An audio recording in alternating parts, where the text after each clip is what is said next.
It's time for Neighbors Neighboring with Amber and Jen. Hello. Welcome back. Neighbors, what's up? Jen, I haven't seen Jen for almost 2 weeks. I mean, it's been a minute.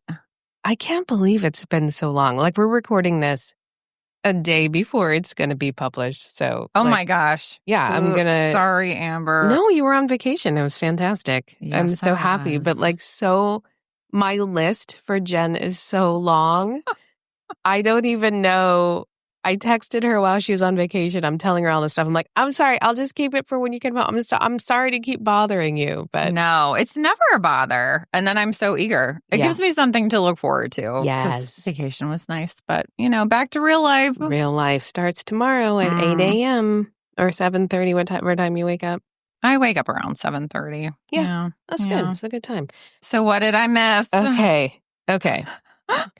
First of all, I just want to say I feel vindicated in something that happened when you were at the house this summer. Okay. So this summer, if you remember, Jen, we were sitting outside. Maybe this was Gloria Broccoli Day. Maybe it wasn't. I can't remember. That was a special time. It was a special time. And you were sitting there, and I'm looking over at my wall, and I said, Jen, get up. Slow. I have a strong and visceral reaction, response, and memory of this moment. Yeah. So, guys, what I thought I saw was a mouse crawling on the side of my brick on the outside. So I'm like, I didn't want Jen to freak out. I'm like, just stand up and we're going to slowly make our way in. So we get inside, and what did the boys do? So Jason was here. Brian and Jason were inside. And what do they say? Oh, it's not a mouse. It's probably a chipmunk. Could be a squirrel. Yeah. Right? And yes, absolutely. And I let myself be gaslit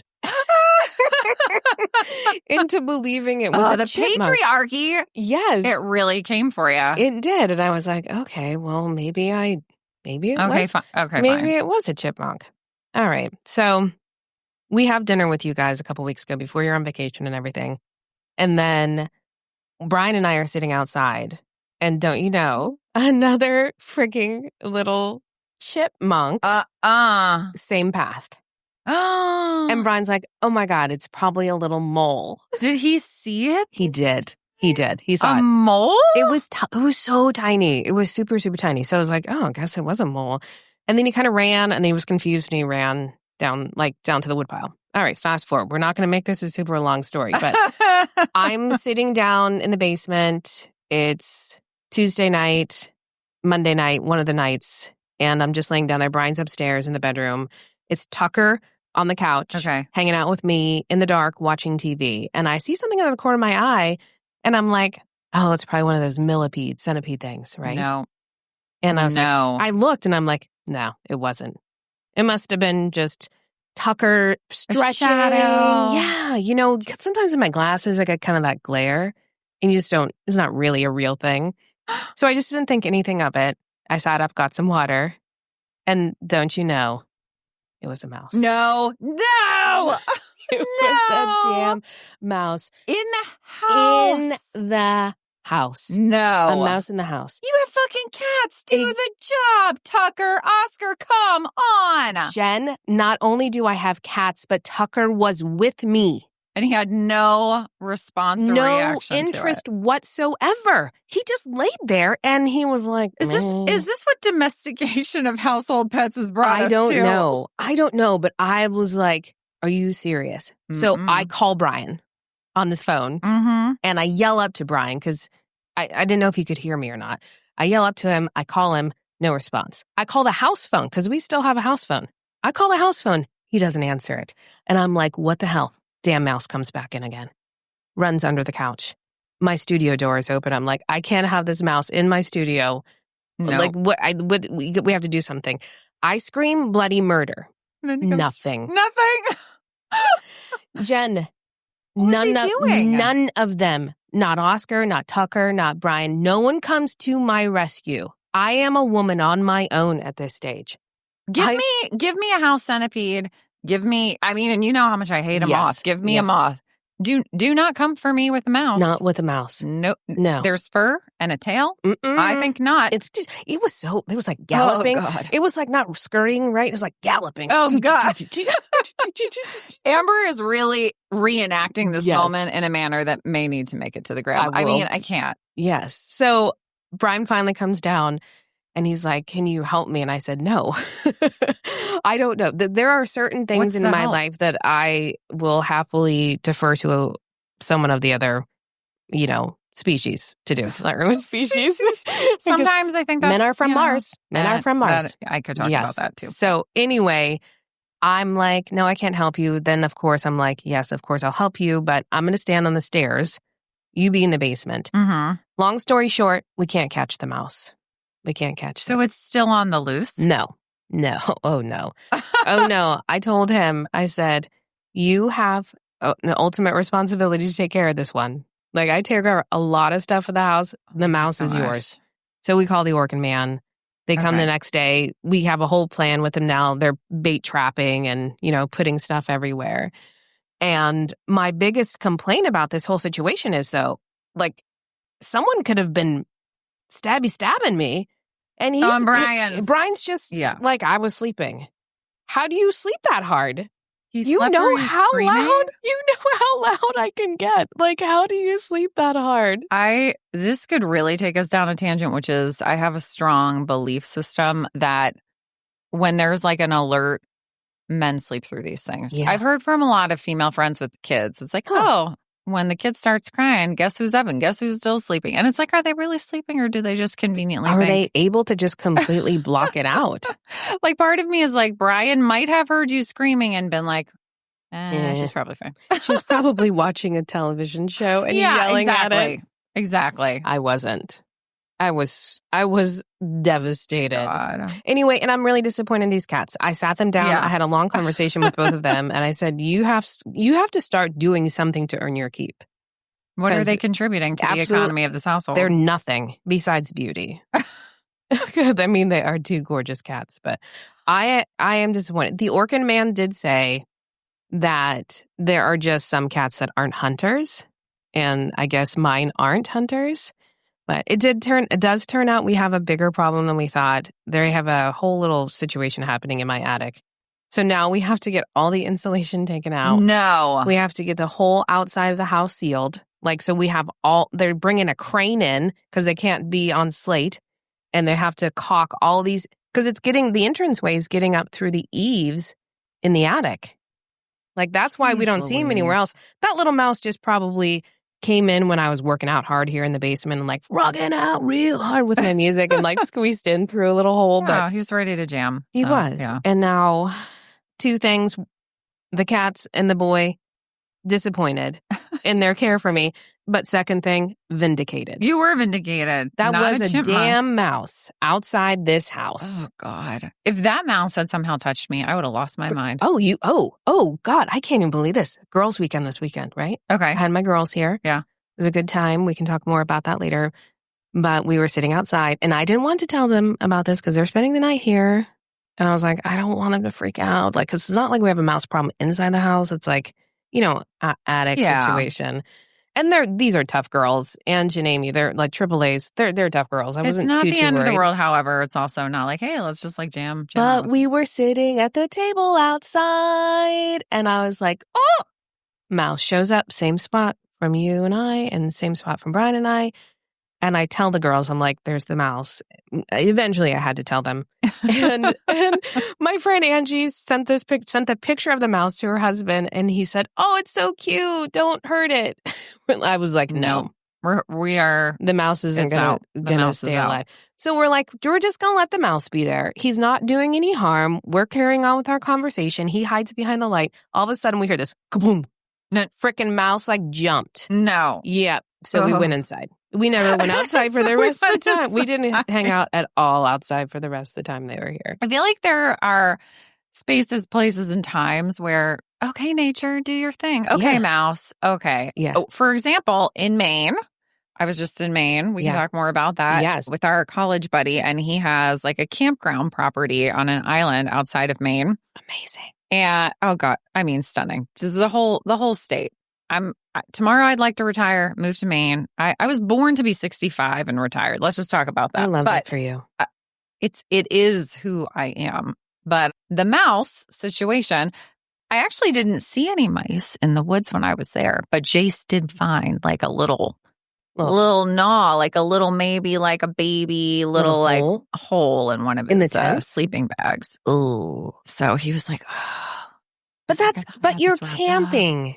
But you were out and I was camping. like, if there's a mouse out here, it's its house. I mean, that's the mouse's house. Correct. You can mouse in your own house all you want, but you can't mouse in my house. That needs a shirt too. That I was thinking that was a great merch moment as you were saying it. Yeah, no mouse in my house. That's correct. Call the Orkin Man. Feel free to sponsor. By the way, these guys have been doing this work for so long. Like, super impressed with that. Super impressed with them. My gosh. Well, I think it sucks about the mice, but it'll get addressed, and the vindication is sort of a silver lining. It really is. Yeah. It really is. All right. So tell me about Maine. I've been like the lobster situation was real. Amazing. So I feel like I could talk about Maine forever. I called my mom when I went for a walk in the neighborhood today because, fun fact, my step count. So when I had my foot surgery, I got like an alert, like a week or two later that was like, your step count has changed noticeably. And it was basically like 0. But I got a positive alert recently because my step count is like way over indexed. So I went for a walk in the neighborhood trying to keep it up. I called my mom. I literally gushed about Maine for like an hour. One fun fact about the trip is that Jason and I find probably an inordinate, is that the right word? Yeah. Like an extreme amount. An extreme amount of joy when the cabin crew brings through the Biscoff cookies on the plane. And you just know you're off to a great start. Those cookies are no joke. Have you had the ones dipped in chocolate yet? I have not. And what is also true, but I don't want to get them, is that you can buy like a pack of like 100 on Amazon. No. But I'm like, then it loses all the joy. I completely of the agree. Experience that I have on the plane. Yes. Can you get a chocolate dipped one on the plane? You can get vanilla sandwiched ones on the plane. I'm not sure. Did you fly Delta? This was American, actually. Oh, I don't know if American does this, but Delta has Biscoff cookies with vanilla cream in the middle, like the Oreo cream. So lovely. Maybe I'll have a Biscoff thing birthday party coming up this week. Oh, yeah. Then we do have to talk about what we're going to do for that. Yes, that's a whole other thing. So, we start off, we're getting the cookies, we're on the plane. Everything runs smoothly. Travel was great. Good. No big deal. We get to Portland. We check in at Alamo to get the car. Alamo had the top rating, so I decided to rent from them. By the way, the Portland, Maine airport, for those who don't know, only has 14 gates. 1 through 14, no letters, no terminal numbers. It's so petite. I love it. I love a small airport. So get in there, we go to Alamo, and the woman comes back and she's like, I have a Jeep Wrangler. I know that's a little bit of an upgrade, but you don't have to pay extra. If you want it, you can have it. And we were like, I said to Jason, we could drive a Wrangler. So it's a freaking Rubicon Wrangler, giant, like, thing. And then, of course, my anxiety sets in and we get in the car and I'm like, I don't know if I can drive this thing. It's way high off the ground. I'm like, I don't know. Jason's like, calm down. I will drive. I'm like, okay, fine. So then we went down to the old port in Portland and we got ourselves some little lobster rolls. It was off to a great start. We stayed, I think it's West End is the neighborhood that we stayed in. Yeah. And Portland, I think they told us they have like more restaurants per capita than any other What's the city. capita? I don't know what the capita is, which is why I'm slowing down as I say per capita. But allegedly, which is another word I love to use. But we ate some great food in Portland. And then we started our adventure up to Bar Harbor. And so Bar Harbor is the town that most people... How can you say Bar Harbor without saying Bar Harbor? Like, how do you even do that? How do you have control of yourself like that? I'm very controlled. Is that accent Maine or is that accent Boston? Well, Boston is in the New England area. True. And it's more of like a New England type of thing. They have a very specific one in northern Maine that's different than Boston. And my friend from Boston's going to be like, she's right. But there are similarities, and Bahaba is definitely one of them. So we went to Bahaba. And there are different Boston accents, too. Just I know. clarify. I'm going to get criticized. It's going to come in through it's the DMs. all right. But that's okay. We don't have a huge listenership up there yet. I don't know how you would vacation there in the summertime though when it's peak season, because it was pretty busy. And when we went to Acadia, so when we went to Acadia, you have to park far away from your trails and the sightseeing. They have like a two-lane one direction road, and you have to park on one side in certain sections because there's no way people can just fit in the parking lots. But you can't park on the road all the time. But is it leaves changing season? Like, aren't we like migrating up there to look at the beautiful colors of the leaves right now? So people will, but I think that we were a little early for it. There was not a tremendous amount of foliage color changing happening. There were, like we always do, it was like Jason and I, and then the retired citizens of America vacationing up there.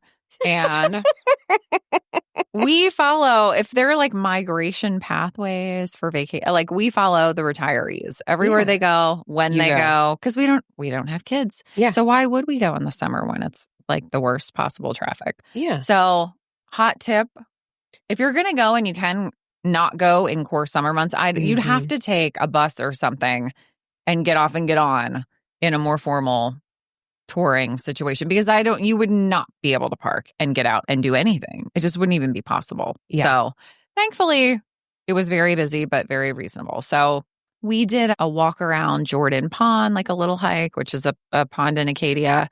What's the difference between a pond and a lake? What do you think the difference is between a pond and a lake? Size? I also feel like it's maybe size. And this was big, and I thought it should be called a lake, but it was called a pond. Maybe it's location, too. Maybe it has to do with the terrain around the water. I did no Listeners, research on this. Write us. Tell us the answer to the question. Pond versus lake. We might Google it after the show, but, send us something. Put us out of our misery on this one. I feel like a pond is smaller than a lake. So anyway, this Jordan Pond was very large, and we did the hike, walk. What constitutes the difference? There was rugged terrain, but it was a hike. I could do it. So that was beautiful. And then they have this like restaurant, Jordan Pond House, and we walked up there, and do you know what a popover is? I feel like I do, but I need you to tell me anyway. This will be exciting. Let's hear me describe it. So it's a baked good that starts out in what would be maybe like a muffin tin or something. And it's like an eggy custard style batter, I think. So then it literally kind of the top puffs out, and it's almost got like an eggy, fluffy souffle-ish type topper on it. I can literally see it. Okay. I think you did a good job, even though people can't see your hand motions. Well, I did a lot of like blooming of my fingers out of my palm. Yes, I'm with you. And so, but apparently people like to dine at that restaurant because it overlooks the pond. It's really beautiful, but it's hard to get a reservation. And we were really not trying to plan things out minute by minute for this trip, which actually worked out okay. I was shocked that it did. But you can walk up in the back, and you can just go to the patio, and they have a popover station where you can just get the popovers. They say popovers and Prosecco. Oh. I didn't have Prosecco, but I did drink on the trip. So I broke all the rules. I was glutened up and drinking a bit on the trip. How you feeling after that? I feel okay. I definitely didn't feel as well, but I think I tolerated it better than I would have anticipated. When I did a body check-in on you, you said, hey, you're holding up. I was holding up. I feel like as soon as I hit the ground in Pittsburgh, I was like, my back. It's like, Jesus. But so we did that, and then it started raining in Acadia right at the time when we were supposed to do the drive up Cadillac Mountain, which is a big overlook where you can see the sunset or the sunrise, depending. And we're not crazy morning people, so we were going to do the sunset, and I'm like totally bummed that it's raining. And then a rainbow appears, and it is a full end-to-end complete half circle. Perfect. That doesn't rainbow. happen. I think it's the only time I've ever seen one in my life. I don't think I've ever seen one. I have photos. I'll show them to you if you missed it on the gram. It was perfect. And then a second one started to come in. Butterfly in the sky. Butterfly in the sky. Rainbow in the sky.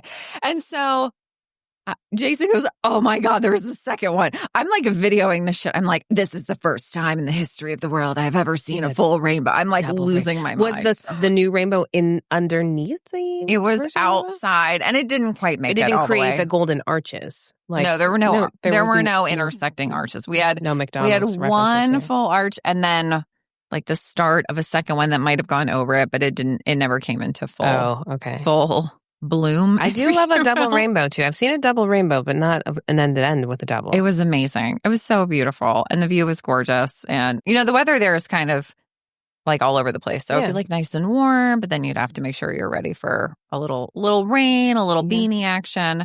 But we've really loved Acadia. And Jason's fitness level is, let's say, a few notches higher than mine. So one day, from the beginning of our time there, I was like, if you want to they have this thing called the Beehive Trail where you climb up rungs and you kind of walk out on like a really narrow ledge and pass. The heights would be a little hard for me anyway, but I was like, I just can't this is going to be more than my body can muster. So, but he took me up on it. So the last day he went and did it and he's so much faster than me too. So I sat on the beach. They have a sand beach in Acadia as well. So I just sat down there, watched a seagull about the size of a Ford Bronco steal a sandwich from this poor woman behind me. She screamed at the top of her lungs. Everyone turns and looks at her too. I'm sorry. And I was like, no, that's worth freaking out about. I cannot even imagine. It was like, it had a whole sandwich in it. Anyway, so I sat down there and waited for Jason and he was back in like an hour and a half. Did the lady get a new sandwich? I mean, you're like literally in a food desert. There's no food. Oh, she brought it with her. A lot of people will bring like chairs and picnics and stuff. And you'll see like old people just like going out on the rocks of a hiking trail with books and folding chairs. And they just sit there and read. I'm like, wow, I want that fucking life. That could be me. Amazing.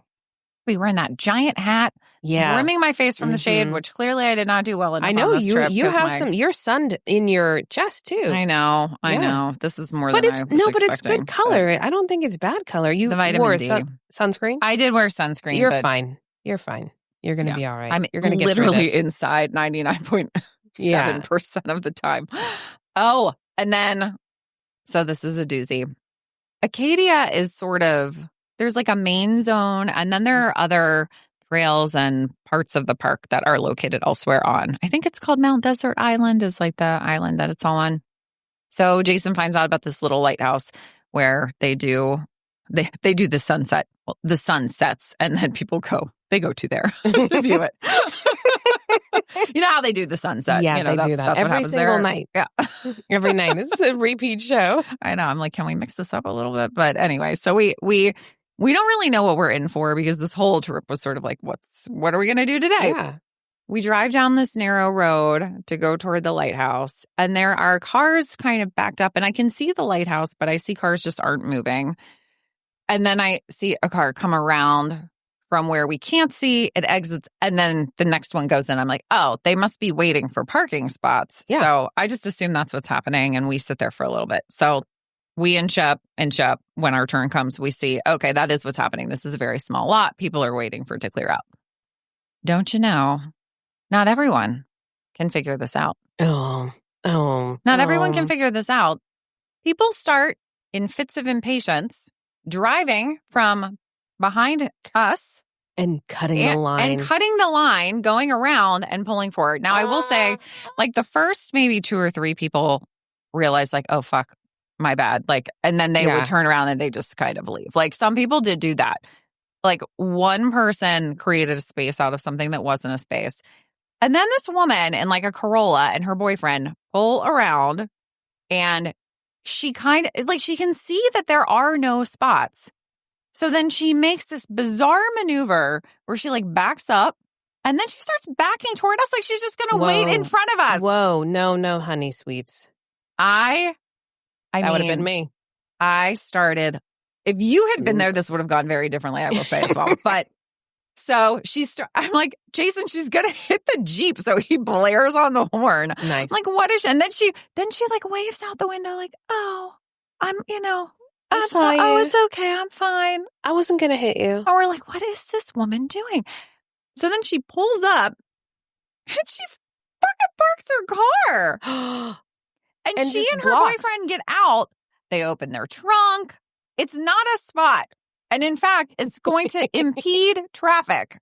She gets her cheese, her crackers, her picnic shit out of her trunk.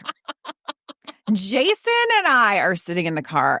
Oh my God. We're stewing. And I'm like, he's like, we're the next in line. I kind of want to kill her, but let's just wait and go around. So eventually someone else comes out and we take a spot. And then we walk down in front of the lighthouse. And she and her boyfriend are like sitting on the ledge, just eating chilling. All this cheese, just having a little picnic. And Jason looks at me and he goes, I really want to go over there and just go up and kind of look at her for a second, maintain eye contact, grab the cheese, take a giant bite. Oh, boy. He was really and then just fuming. Put it right back down. And he goes, and then when she's like, what are you doing? And I'm going to be like, oh, so that's how it might feel if someone were to take something that didn't belong to them. He's like, and we walked by them as we went to this other part around the corner of the lighthouse where there were, and I'm just if we were not on vacation and we really, if you had been there. Well, unpopular opinion. Go ahead. She had it figured out. She parked there, she got her stuff, and she didn't get towed. Maybe she did get towed. I felt she did. You know what? Actually, I saw a picture on TikTok. She did get towed. And then when that happened, there was a woman in a vehicle behind us, probably about our age, with her college age son. And he got out of the vehicle to figure out what was going on. I'm like, that's acceptable. A person getting out to explore, that is sensible. Yeah. And then when we saw her later, she was like, I was going to lose it for you guys. I saw what that woman did. I was about to really lose it. I was like, there are places that we go when we die and she will not be in a good one of them. Oh my Lord. I would have gotten out of the car and directed traffic. We know this. Yeah. We know this about me. I'm like, no, you hear? Speaking of which, this weekend, we can come back to Maine. No, I could talk forever about it. Let's mix it up. I do want to know what your rose and your thorn are from the trip. What's your rose of the trip? Okay, let me think about this. Okay, you think about it and I'll tell you this story. Okay. So because we were talking about I would have directed the traffic. This weekend, girls' weekend, we went to go see Adam Sandler live on Saturday night. Oh, cool. Yeah. Yeah. First of all, he had a lot of openers, which was awesome to see. And my favorite of all favorites, Tim Meadows. I saw him at the Smithsonian, just walking by him one day. So, we were old pals. Hey, it's me, Amber. Hello. But some great opening acts, but Rob Schneider, just horrible. And I started looking up Rob Schneider and whatever. I'm not going to get into it. But we're sitting at PPG, the three of us. We have really great seats in the back, and there are two people on the end, then the three of us, and then, the rest of the row. So we share 2 chicken fingers between the three of us. For a total of $800. That's right. Yeah. And then we each had a cocktail and a bottle of water. And so we were putting our bottles of water in the little cup holders in front of us. And my friend Amy's like, the people next to you are using your cup holder. I was like, son of a bitch. But I was already cool with them coming in. I don't know, because that's what I do. And I'm talking to them and we're like, yeah, whatever. So I said, hey guys, I think your cup is in my holder. Do you mind just sliding it down one? They're like, oh, we're so sorry. And they were really great about it. So we put our things in. And then the other people came from the other side of the row next to these 2 gentlemen. And they are also using the cup holders. And lo and behold, they told him, you need to move your cup because you're in my cup holder. And it did make sense because his cup holder that I had asked him to move it to was almost a full seat over. So then we're looking and I'm like, there's one less cup holder to seat ratio in this row. So you have 10 seats and 9 cup holders? No, what the hell? The math isn't mathing. The math friends. isn't mathing. Not and mathing. It just set me off.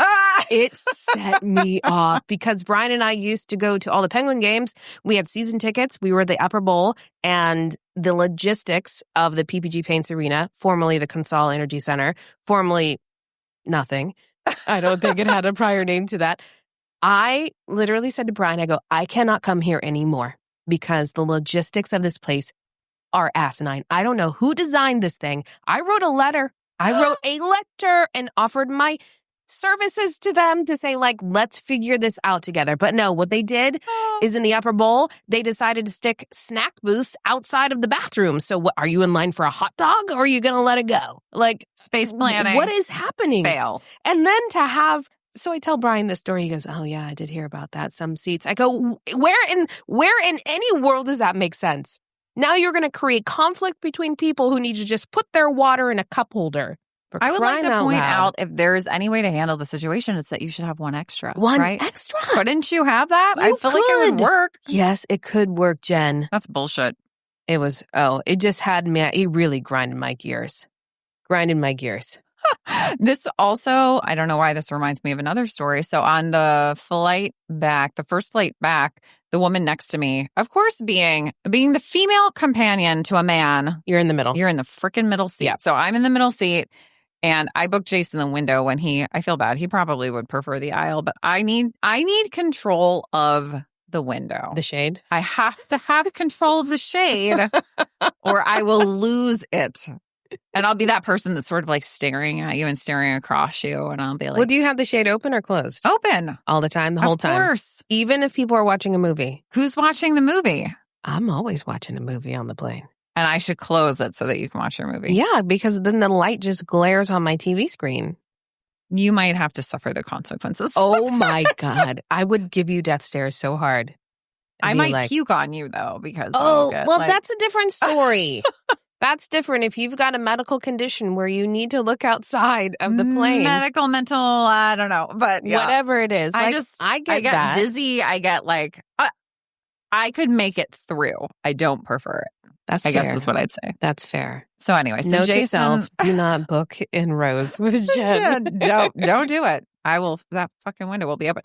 So this woman was trying to use her reading light and God love her, I don't know, it wasn't turning on. So then she digs through her bag. It's just some sort of like a little owl reading light. And speaking of watching, Jason and I are watching on his iPad. And she has it so that like, it's like arched up over her book. And when she'll turn her book toward us, then the light's glaring on your screen? Shiny in my eyes. Oh boy. Did you say something? I had a baseball cap on and I kept going like this, but she wasn't getting for the listeners. I had like put my right hand up so to kind of create like the space. A little scoopy scoop. Yeah. I just got, you know what? We're going to do practice sessions. We're going to practice some assertiveness with strangers in a very respectful. Can you be assertive with a stranger? Or absolutely. I feel like there's only passive and aggressive. One or two. I don't know how to be assertive. Yeah, no, you can absolutely be. And it's a very friendly thing. She probably had no idea that the owl light was shining in your eyes. And you could say, hey, just so you know, your owl light's shining in my eyes. And she would have been like, oh, I'm so sorry. Or she would have been like, so? And if she was like, so, then you turn to mode 2. Oh. Mode 2 is like, do you want to keep the light? I don't think I have mode 2. Mode 2 for me is like, okay, I guess I'll keep looking at your books then. Mode 2 for me is backing down and being like, oh, bummer. I'm going to get you a little bracelet that says, what would Amber do? Again, this is all going to get me in trouble at some point in time. Like, it's not going to work out well for me in the long run. But oh my gosh. Yeah, that was... I mean, these flights were short. I was like, I can put up with it for the duration. Yeah. I'll be fine. That's nice. But still, I think there's ways we can work on this. We'll do it off. We'll do off mic. Okay, off mic. We'll come back and we'll do role play later. Okay, so Rose, do you have your Rose yet? Okay, so I would say the little inn that we stayed at in Camden, Maine, called the Hideaway Inn.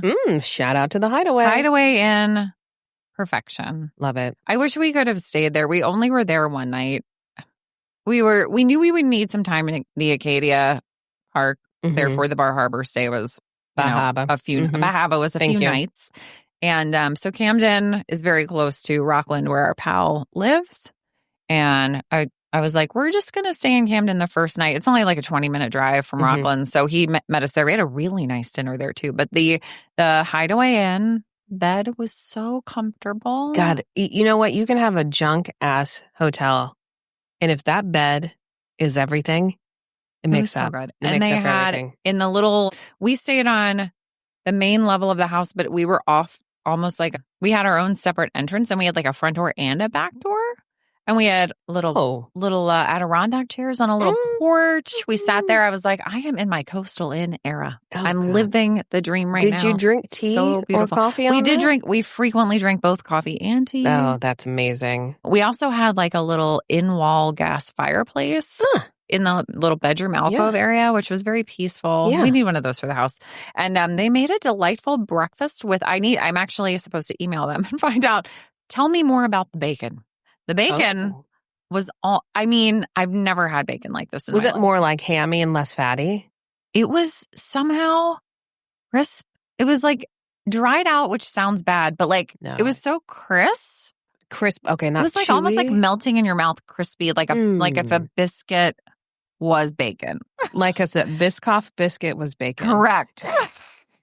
Full it was circle. So good. And they had a lot of they didn't do the come to your table, ask you what you want from 2 dishes type approach to the B&B. Okay. They had like a whole buffet situation. So they had delicious eggs and potatoes, and that's nice. But it was very, very small and really nice. So it's a delightful gay couple that runs it. And he used to work, I think, at like Restoration Hardware. I think so. Ooh. Yeah.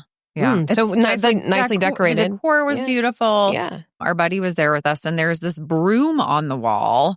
And it's like an artisan crafted. It looks more like art than something you would sweep the floor with. Uh-huh. And he's like, "Oh, my buddy makes those." And I'm like, "What? Your friend? His friend, our friend's friend, makes the brooms." He's like, "No one else would make this is such a random thing." And I'm like, I love that in Maine, someone's job is he sits in a studio all day and pretty much makes brooms for art. And he doesn't even sell them on the internet. You have to go to his shop in Wiscasset, Maine, to buy the broom. And we were actually thinking about going and seeing if he would be willing to even ship one for us, or like maybe Jace could get it. How many brooms is he making? I don't even know. I don't know the volume. He was on vacation, so he's gone for like 2 weeks right now. Is his full-time job is to make brooms? Yes, he owns a physical shop, and he makes art brooms. Art brooms. We'll have to link it for the listeners if they go to. Yeah, we'll definitely. We'll post a picture either of Maine or something for this week's episode, and we'll make sure to put some links out there. We gotta, yes. So Hideaway, I'm thinking of like buying a retirement summer home in Maine. I mean, it was amazing. Ooh. I loved it. Oh my God. So. Will I ever be able to visit you there? Yeah. I feel like if it's your house, it doesn't constitute traveling together. Correct. Yes. Correct. We're going to eventually have to tell that story, but not this episode. We don't have enough time. What do you have for the rest of the year, travel-wise? So this week is just normal back to work. And then the following week, I'm in New York for work. Oh, yeah, that's right. New York for work. And then later in October, I have a board meeting in San Francisco. Okay. Oh, yeah, we're still going to be out and about. Yeah. What about you? I got Boston coming up. Oh, I wish I could. Yeah, I'm going to Boston, and then I'm going back to Portland in November. But I have 2 other things happen. First of all, I had a baby shower today. Hence the reason I'm not wearing sweats while we record. She's wearing the dress, folks. I'm wearing a blue and her dress. Hair looks great. But I have like a hot tip. One of my favorite things from this baby shower. Tell us. In the invitation, it said, "Do not wrap your gifts or provide a card. A tag and a bow are acceptable, so that we can spend more time talking and eating as opposed to watching someone open a gift." And I want to tell you right now, that is one of the best things I've ever seen at a shower. It's an unlock. So take that. Oh my God. Can we, it's an unlock. Unlock. Unlock the door, baby, because I got news for you. We're walking right through with that one. Yes. I suck at opening gifts publicly. Well, it's a lot of pressure, especially for people that don't want to be the center of attention. Y'all know that I am not the best with my reactions all the time. My friend Liz is so good at this kind of stuff. I remember she was like, "Oh, I'm really good at it." And then at her baby shower, I was like, she is really good at it. I mean, everything she's fawning over, she's making comments, she's got extra content. I'm like, I'm opening a gift and I'm like, thank you very much for this toaster oven. I will use it to toast things. Next. But think about like every time you have to watch people open gifts too. It's like, oh, and you're just like, when is this over? How many more presents are there to get through? I just want to get another mimosa. Yeah. That's everyone does. And so, she can't have it at the baby shower, but at a wedding and bridal shower. Absolutely. That bride wants the mimosa too. She don't want to be sitting there. I don't know if you're willing to do this or not. Let's hear it. But because we're talking about opening gifts, okay, I'm thinking about your bridal shower and the special gift that you received. I don't know if you want to talk about it or not, or if we want to just tease that there's a great story coming and you can figure out how you want to position it, because it's the best story ever. I think that let's hold it. Okay. I'm going to hold it. We're going to build some anticipation. It is one of a kind. This is worth listening. This is for however many episodes it takes. Don't forget to hit the follow button and the bell to alert you of new episodes, because you're not going to want to miss this one. And if you at all, when that story comes up, let's just put it out there. The name of the episode will be The Down Comforter, and that's how you'll know that you've made it to the story. Down Comforter. Oh God, that story is just so freaking epic. Yeah, now we've teased it, but we're gonna wait. I'm gonna wait on it. Okay, yes. But by the way, Brian and I are going to Manorpalooza. I know. I know. We're you going can't to go. We have that. You have the event. That other thing now. The fundraiser. Yeah. Yes. Yeah. And I think you're doing the right thing. You're going to have to report back. But I cannot wait to talk about that. So that'll be coming up on the upcoming episodes too. But even more so, I can't wait to share this with you. And then after this, I need to show you something too. What? So Brian says to me, do you want to go to the airport opening gala? What? For the Pittsburgh airport. He goes, we might have an opportunity to go. And by the way, I get to do some things, really cool things because of Brian. It's 100% not because of me. We get it. Yes. So he said it's black tie. And I go, I fucking love black tie. I know you do. I love it. And what I don't. I know. You know that I don't like black tie, partially because I just don't ever feel like I have anything to wear that is going to look good enough, or I'm going to be really comfortable in, or God forbid, shoes. That I can walk in all night long. I can eat. Well, the shoe is a real problem for me, actually. Yes, it is. God, don't even get me started on that. So I said, maybe. And then I go, let's go up to the closet. So Brian and I have like a shared closet for things that we just don't wear very often. So we go up to the closet and I try on my old red dress that I've worn it. And I was like, oh, well, this is fitting differently and more lovely. This is great. Mm-hmm. I love it. And I said, you know what? Remember this purple dress that I got? I want to try it on to see if it fits. Mother effer, just zip right up. Zip right up all the way to the top. And I said, what a feeling. I said, Brian, now we have to go. I need you to find a way to get us into this event, because if we don't go to this gala, this dress is going to get wasted. And I need to wear it one time. Okay, if you can't get into that, we're going to find a reason and we're going to make it. I'm so jealous. We got into it. When is it? Is it this month? It's the 3rd of October. Okay. So it is in 2 weeks. So I don't know if we'll have it for the next episode, but we'll at least have it for an upcoming episode. Oh, that'll be exciting. So I can report back on it. But I am so jazzed up to wear this purple dress. I mean, I was walking in it and was like, baby, it's eggplant season. Oh, baby, it's always eggplant season. And I'm talking about the color. Mm-hmm. Mm-hmm. That's true. We are talking about the color. Yes, eggplant is my color, and I love it so much. It's a great color. It's a jewel tone. I'm a jewel. Yeah, I want to see the dress. I'm a jewel in so many ways. Do we have like a mix up now of dates and stuff for activities as well? I think I saw a neighborhood text about this. Yes. All right. I gotta get squared away. The house crawl because our neighborhood has way too many things going on. The house crawl has been postponed to another weekend. I have to check. I will not be able to go. I will not be participating in the house crawl this year. If we go, we'll hold it down and I'll report back. I mean, yes, this will be your responsibility. Yeah, I have to check. It should be fine, I think, though. So. Oh, my God. Okay. All right. Look, we just have to. I have so many things on my list, so we're going to have to just catch up outside of pod stuff. To our listeners, please We are so overjoyed with all the feedback we've been getting. So thank you so much. It means so much. Please, if you can, rate the podcast, leave us a little review, tell us what you like. And if you follow us on Instagram or you go to our website, you can subscribe. We don't have a newsletter yet, but it'll be coming. You can subscribe. You can send us messages, send us an email. Tell us your neighborhood stories. We'd love to share some stuff. Send us pictures. We want to post it on the Instagram. Yeah. And all the kind of good stuff. Yeah. The whole point. We're spreading the love, folks. Bring it on. Bring it to us. Engage. And we'll get more organized with some of these things. I have a whole list for us. Oh my gosh. We have so many plans. So many plans. So many plans. All right, friends. Bye, neighbors. Bye, neighbors.